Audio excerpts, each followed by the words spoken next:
Mr. Soros, as Stuart mentioned, your support of various progressive causes is well known, and I think by a number of us here in the room especially very much appreciated.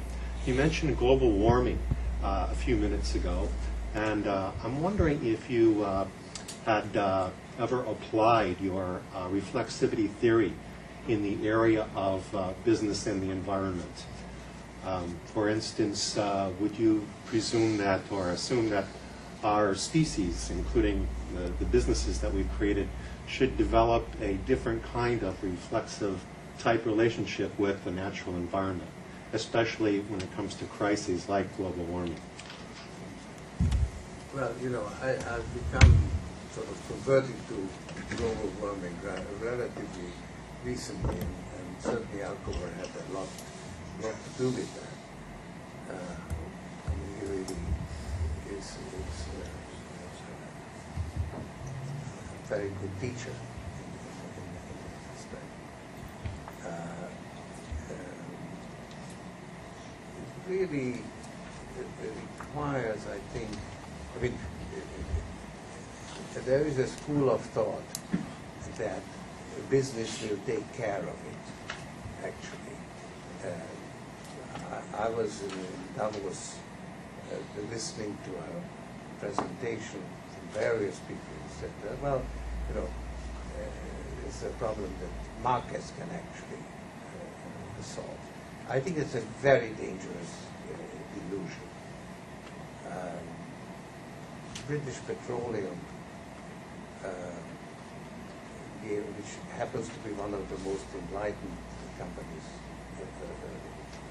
in this respect, gave an example where you can take carbon out of coal and re-inject it in the oil field, and thereby increase the pressure, and it actually pays for itself. And maybe there is a case where this can be done when a coal field happens to be close enough to an oil field. But as a general recipe for dealing with global warming, it's not sustainable. So you do need government action. And there is actually a lot of volunteerism now in this area, in this country, because the public recognizes the problem more than the administration. So you have action on there is a voluntary exchange, carbon exchange, and there are all kinds of regulations by states. But that's only because the federal government is failing in what it needs to do. And actually, one of the responses to the energy crisis has been to suspend the state regulations on various forms of gasoline in order to increase the production, which just shows you that having regulation at the state level is very inefficient.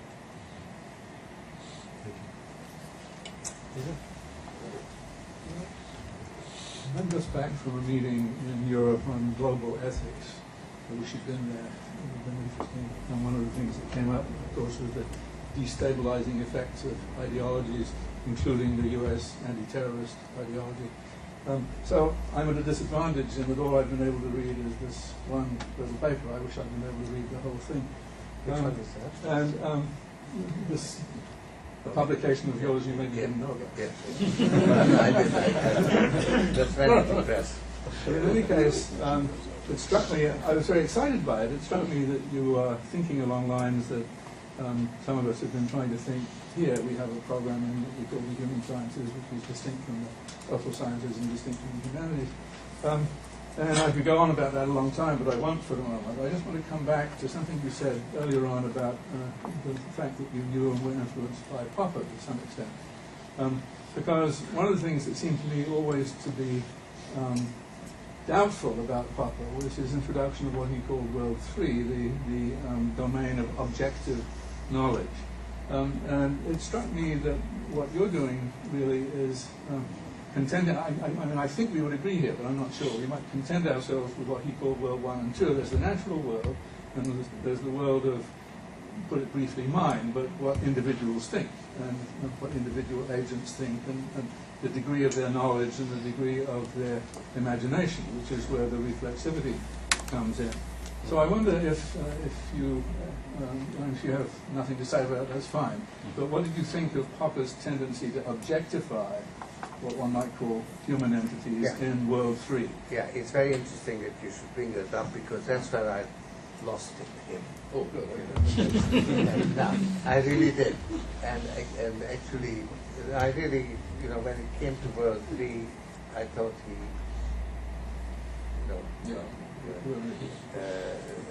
so it's the earlier Popper that has really shaped my thinking. But I think you have sitting next to you one of the best Popper archaeologists, and so it would give me a rest actually if you commented and defended maybe the World 3. But then I want to say something else. Okay. But I think that World 3 is not very mysterious at all. I mean, It's mysterious. it's not Plato's World 3. But if you think about what exists, you have to recognize the existence of human artifacts. And artifacts, things that we create, things that we produce, and among the things that we produce and create are linguistic descriptions of the thought processes that we have in our minds. Of course, we create other things as well, like nations, like states, and what types of things are these? Well, it's hard to think about them as being material objects. It's also hard to think about them as being mental entities. So if you were to think, if you just begin there and say, without any worries about epistemological questions or metaphysical, you just say, what kind of things are there? Where would these artifacts belong? Where would numbers belong? Where would statements belong?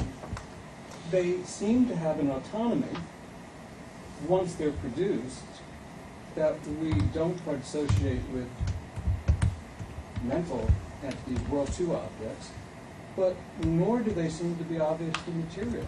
Right. I don't know whether this should turn into a seminar on Popper's World 3, but I think that it's unnecessary to invoke a separate ontology for these things, because what you have is human subjects who are, of course, physical, and whatever they do runs on a neurophysiological platform of some kind, who produce what the phenomenologists call intentional objects, and the objects that you're speaking of are what I call co-intentional objects, and they're co-intentional because the criterion, if we want to agree about them, is not that we look in the world, which would be the case with natural objects, but we talk to one another. And it turns out that I have the same view of, let's say, ideologies that you do, after a long process of what I call mutual instruction under mutual criticism, and we have each of us as a complete set, as it were, of these things. So you don't need another place to put them. That's my objection to all three. It's as though there were a third ontology. Yeah, we can.